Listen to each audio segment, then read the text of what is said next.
My why story started at the Rehoboth Beach, Delaware, Sussex Family YMCA. And myself and my two siblings started going there as early as I can remember, around 5 years old. My mother was a single parent that suffered from different disabilities and could not hold down a job or housing for that matter. So we were growing up in a tent or in different trailer parks. But we started attending the YMCA and going there originally just for summer camp during the summertime.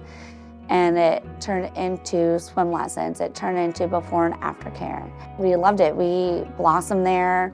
And the staff, they did not make us feel less than any other participant. It made us feel whole. Halfway through 6th grade, Child Services came in because the schools made them aware of our living circumstances.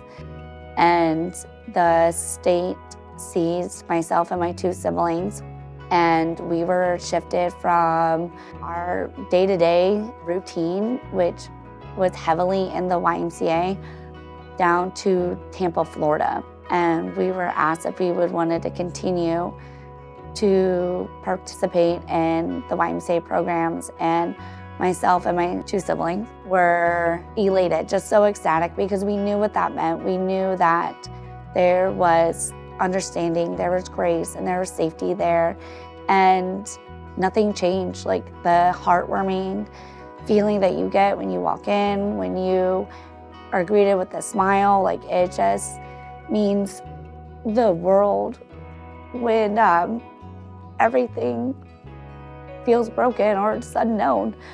We were there until my freshman year of high school.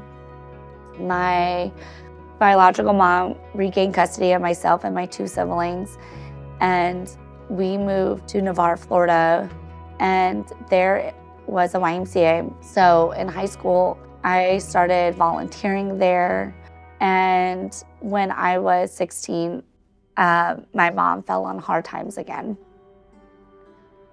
Not knowing what to do when you are in dire situations, I went to the grocery store to steal food, and I ended up getting caught.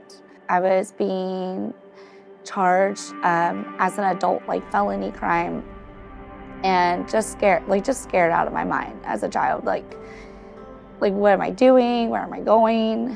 And Betty Almeyer, she was the executive director at the Fort Walton Beach Family YMCA. And I went to her because the why has always been that stability in a household that I needed, and that parent, and I didn't have anywhere else. And we came together, we went to the court system. Things were dropped to an extent. I had to complete community service hours, which I did through the YMCA. And the one promise I made to her was that when I became of age, I would apply for a full-time job and, and start to provide and give back in a way that the Y has done for me throughout all these years. And I did, and it is like one of the greatest feelings to be able to provide that beacon of hope to other kids and families that otherwise wouldn't have the opportunities to be part of this great community if the Y wasn't here. And it's been an incredible journey the last 17 years with the YMCA, and to be able to accomplish things that as a child in the YMCA programs I didn't even dream or think about. You're really just thinking about where your next meal is coming from, if you are going to have a roof over your head, or like where you're sleeping that night. And just the endless amount of support and love that I've received over these years have been so incredible.